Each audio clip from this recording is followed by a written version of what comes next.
퓨전 국악 밴드 경지가 우리의 전통음악인 국악과 CCM을 결합한 첫 앨범을 선보였습니다.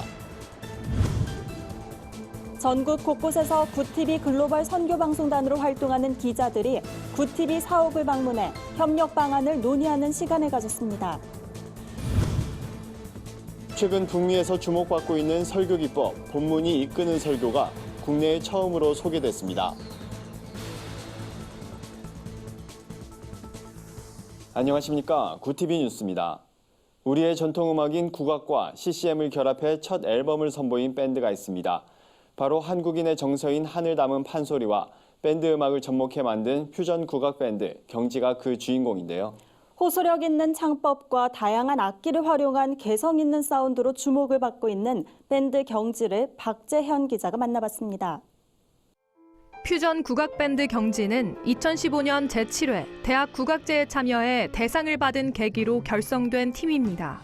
이들은 건반과 기타, 드럼, 베이스, 그리고 전통악기 피리 등 한국의 독보적인 음색을 전하는 보컬까지 총 6명으로 구성돼 퓨전 국악이라는 장르로 다양한 음악을 펼치고 있습니다. 팀이 결성된 이후 일제강점기, 광개토대왕 등 한국의 역사를 주제로 한 곡들을 주로 선보여왔던 이들은 최근 국악과 CCM을 결합한 첫 앨범 두려움이 없어지리라를 내놓게 됐습니다.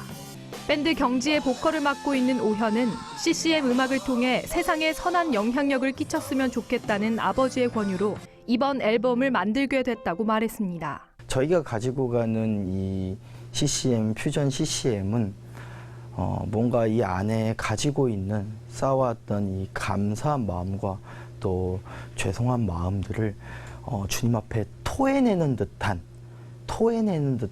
음악인 것 같습니다. 그만큼 완급적인 부분, 조절 부분에서 굉장히 좀 파급력이 있고 좀 사운드적으로 좀 강하다라고 말씀을 드릴 수 있을 것 같습니다. 특히 이번 앨범은 두려움이 사라진다는 신앙 고백을 통해 은혜로 우리의 마음이 채워진다는 메시지를 전하고 있습니다. 가사와 멜로디를 통해 다시 한번 자신의 신앙생활을 돌아보고 진정으로 회개와 감사를 전할 수 있도록 하기 위한 겁니다. 밴드 경지 멤버들도 이번 앨범을 제작하면서 다른 음악과는 달리 각자의 마음속에도 은혜가 가득 채워짐을 느끼게 됐다고 고백했습니다. 조금 더 영향력 있는 틈이 돼서 이제 사람들에게 선한 영향력과 나아가서는 기독교적인 이런 메시지를 당당히 전할 수 있는 도구로 쓰임받고 싶습니다. 밴드 경지는 앞으로도 다양한 행사를 통해 크리스천들과 함께할 수 있는 기회를 만들어 퓨전 국악으로 하나님을 전하는 데 힘쓰겠다는 포부를 밝혔습니다. 멈추지 않고 꾸준하게 한 길을 나아가겠다는 밴드 경지. 한국의 아름다운 소리를 담은 그들만의 음악으로 더 많은 이들에게 하나님을 전할 수 있길 기대해 봅니다. 굿TV 뉴스 박재현입니다. 전국 각지에서 한국교회의 선한 사역을 발굴하기 위해 힘쓰는 굿TV 글로벌 선교방송단이 사옥을 방문했습니다. 글로벌 선교방송단은 이번 한 주간 지역별로 모임을 갖고 활성화 방안을 논의할 예정입니다. 28일 서울 경기 지역을 시작으로 한 주 동안 실시되는 이번 초청 행사에는 지역별로 활동하는 교회 기자 100여 명이 참석할 계획입니다. 참석자들은 취재 시 어려운 점과 건의사항, 협력 방안 등을 굿TV 측에 전달했고 굿TV는 의견을 수렴해 글로벌 선교방송 사역에 반영키로 했습니다. 굿TV에선 전국에서 활동하는 글방단 기자의 취재를 돕고 본사와 원활한 업무 협약 등을 위해 지역별 리더를 세워 개별 모임을 확대할 방침입니다. 한편 출범 3년여 만에 17,000여 명을 넘어선 굿TV 글로벌 선교방송단은 전 세계 곳곳에서 일어나는 선한 소식을 알리는 사역을 감당해오고 있습니다. 최근 북미에서 주목받는 설교 기법이 국내에 첫 선을 보였습니다. 성경 본문 자체에 집중할 뿐 아니라 장르나 어조 등 감성적인 부분까지 함께 전달하는 방법인데요. 본문이 이끄는 설교로 불리는 이 설교법을 듣기 위해 200여 명의 목회자와 신학생이 모였습니다. 교회진흥원이 마련한 이번 컨퍼런스엔 본문이 이끄는 설교의 선두주자로 알려진 데이비드 알렌 교수가 강사로 나섰습니다. 알렌 교수는 효과적으로 설교를 하기 위해선 성경 본문을 구조적으로 분석할 줄 알아야 한다며 말씀의 중심 내용과 보조 내용을 구분하고 본문에 충실한 설교를 해야 한다고 강조했습니다. 강의에 이어 질의응답 시간도 마련됐습니다. 참석자들은 컨퍼런스에서 배운 내용을 실제 목회에 적용하기 위해 의견을 주고받았습니다. 교회진흥원 이호섭 원장은 강단에서 가장 중점을 둬야 하는 부분이 설교이기 때문에 이번 컨퍼런스가 목회자와 신학생들에게 큰 도움이 되길 바란다며 각 교회에서 말씀 중심의 부흥이 일어나길 기대했습니다. 한편 28일 서울에서 시작한 본문이 이끄는 설교 컨퍼런스는 29일 대전 침례 신학대학교를 거쳐 오는 31일 광주에서도 열릴 예정입니다.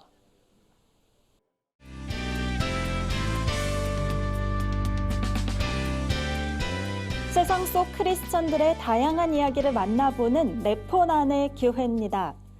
첫 번째 소식입니다. 백성문화대학교 사회복지학부 재학생과 교수진이 천안시 동남구 일대의 기초생활수급자 8가구를 방문했습니다. 본격적인 추위가 시작되기 전에 총 4,000장의 연탄 배달에 나선 건데요. 이번 나눔은 대학에 속한 지역사회 어려운 이웃을 돌아보기 위해 마련됐습니다. 참석자들은 추운 겨울이 오기 전 연탄을 배달하며 이웃들에게 따뜻한 마음을 전달하는 행사가 재학생 주도로 열린다는 것은 뜻깊은 일이라고 말했는데요. 이어 직접 체험해보니 어렵고 힘들었지만 어르신들이 기뻐하는 모습에 힘이 났다고 소감을 전했습니다. 한편 백성문화대학교 사회복지학부의 연탄 배달 봉사활동은 2009년에 시작됐습니다. 플리마켓, 모금 행사 등을 통해 모인 수익금으로 연탄을 구입해 저소득층, 기초생활수급자 가정 등의 나눔을 실천해왔습니다. 다음 소식입니다. 미국 사우스 캐롤라이나주에 위치한 초교파 복음주의 사립대학 밥 존스 대학교 명예총장 밥 존스 3세가 한국을 방문해 기자 간담회를 가졌습니다. 밥 존스 총장은 밥 존스 대학교 설립자의 손자이기도 한데요. 밥 존스 대학교는 복음주의적인 신학적 전통을 바탕으로 학생들이 성숙한 신앙인으로 성장할 수 있도록 교육하고 있습니다. 밥 존스 명예총장은 동성애 등 최근 이슈에 대해 성경에서 분명히 죄라고 말하는 것을 자유와 인권, 포용이라는 이름으로 타협하는 것이 안타깝다며 딜레마에 대한 응답은 성경에서만 찾을 수 있다고 말했습니다. 이어 크리스천은 성경에 충실해야 한다며 한국과 세계교회가 복음과 그리스도를 부끄러워하지 않고 세상과 타협하지 않길 바란다고 강조했습니다. 마지막 소식입니다. 최생금 교회 기자가 보내왔는데요. 광은교회 일산성전이 지난 주말 폴인러브 라이브 카페를 열고 다채로운 공연을 선보였습니다. 이번 행사는 11월 10일에 열리는 새생명 축제를 앞두고 문화 공연 나눔을 통해 지역 주민들에게 복음을 전하기 위해 열렸는데요. 400여 명의 지역 주민들이 참석했습니다. 밴드 소년과 요정, 히든싱어 성시경 편의 우승자 박지훈 씨, CCM 그룹 히즈가든의 조선 이다예 씨 등이 무대에 올랐는데요. 가요, 팝송, 재즈, CCM 등 다양한 공연이 이어졌습니다. 광은교회 김한배 목사는 복음을 전하기 위해 성도들이 같은 마음으로 라이브 카페를 섬기는 모습에서 은혜를 받았다며 하나님께 영광 돌리며 행사를 위해 수고한 모든 분들에게 감사하다고 소감을 전했습니다. 이번 라이브 카페의 행사 수익금은 어려운 이웃을 돕는 일에 사용될 예정입니다. 네포난의 교회는 시청자 여러분의 제보를 기다리고 있습니다. 함께 나누고 싶은 영상이 있다면 전화나 이메일로 참여해 주시기 바랍니다. 오늘의 사회 이슈를 박은결 기자가 종합해드립니다. 오늘의 이슈 포커스입니다. 지난 2013년부터 2017년까지 5년 동안 부동산 단타족이 챙긴 매매 차액이 총 23조 원에 달하는 것으로 드러났습니다. 단타족이란 부동산 보유 기간이 3년 이내인 경우를 말합니다. 국세청이 국회에 제출한 자료에 따르면 보유한 지 3년을 넘지 않은 부동산을 처분해 얻은 양도소득은 모두 22조 9,812억 원에 달했습니다. 특히 매입한 지 1년 이상 2년 미만의 부동산을 매도한 건수는 2013년 3만여 건에서 2017년 7만 8천 건으로 급증했고 양도소득은 같은 기간 6천억 원에서 2조 4천억 원으로 3배 이상 불어났습니다. 최근 1년간 우리 국민 3명 중 1명은 프로포폴 졸피뎀 등 의료용 마약을 처방받았다는 조사 결과가 나왔습니다. 식품의약품안전처는 마약류 통합관리 시스템을 통해 수집된 1억 700만 건의 처방 정보를 분석해 이러한 사실을 확인했다고 밝혔습니다. 지난해 7월부터 올해 6월까지 1년 동안 의료용 마약류를 처방받은 환자는 1,784만여 명으로 국민 2.9명 중 1명꼴이었습니다. 성별로는 여성이 57.4%, 연령대별로는 50대가 21.5%로 가장 많았습니다. 약물별로는 수면마취제 성분인 프로포폴이 773만 건으로 가장 많았고 프로포폴 처방 환자 3명 중 1명은 수면 내시경 등 건강검진을 위해 사용한 것으로 조사됐습니다. 앞으로 플라스틱 카드 형태의 신분증 대신 스마트폰에 담아 사용하는 모바일 신분증이 도입됩니다. 정부는 정부서울청사에서 브리핑을 열어 디지털 정부혁신 추진계획을 발표했습니다. 추진계획에 따르면 공무원증이나 학생증 등 이용 대상이 명확한 종류부터 시작해 2021년까지 안전성을 검증한 뒤 2022년부터 단계적으로 대상을 확대할 예정입니다. 정부는 대통령 비서실에 디지털 정부 혁신 기획단을 설치하고 11월까지 분야별 관계부처가 참여하는 태스크포스를 구성해 추진할 계획입니다. 구TV 뉴스 박은결입니다. 글로벌 선교 방송단과 함께하는 교계 소식 전해드립니다. 명성교회가 속한 예장통합 서울 동남노회 제77회 정기노회가 경기 하남시 새노래 명성교회에서 열렸습니다.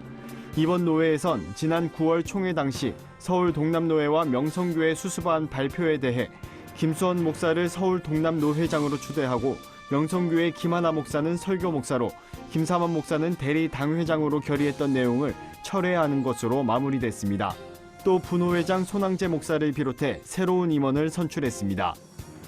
기독교 대한감리회가 안산 꿈의교회에서 제33회 총회 입법의회를 개최했습니다. 이날 의회에선 가장 관심을 모았던 감독회장 임기를 4년 전임제에서 2년 겸임제로 전환하는 결의안이 최종 부결됐습니다. 이에 앞서 11개 연회의 감독 취임식도 진행했습니다. 서울연회 원성욱 목사외 10명의 감독이 포함됐으며 이들은 교회를 치리하는 감독의 직무를 성실히 수행할 것을 다짐했습니다. 한국장로교 총연합회가 종교개혁 502주년을 맞아 대표회장 명의의 메시지를 발표했습니다. 한장총 대표회장 송태선 목사는 한국교회가 종교개혁일을 기념하면서 성경으로 돌아가고 개혁의 실천 의지를 더욱 확고히 하며 개혁을 통해 다음 세대에 희망을 주어야 한다고 강조했습니다. 성결대학교 대학 일자리센터가 이달 30일부터 내달 6일까지 교내에서 여대생 역량 강화 프로그램의 일환으로 직무업 페스티벌을 진행한다고 밝혔습니다. 이번 특강은 여대생이 선호하는 직무 분야 현직자를 초청해 필요한 직무 역량과 구체적인 업무 내용을 통해 직무 설정과 취업 방향성을 확립하고자 하는 취지의 직무 특강 프로그램입니다. 해당 프로그램은 성결대 대학 일자리센터를 통해 신청할 수 있습니다. 이상으로 뉴스를 마칩니다. 구TV 뉴스는 인터넷 신문 데일리 굿뉴스를 통해서도 보실 수 있습니다. 시청해주신 여러분 고맙습니다.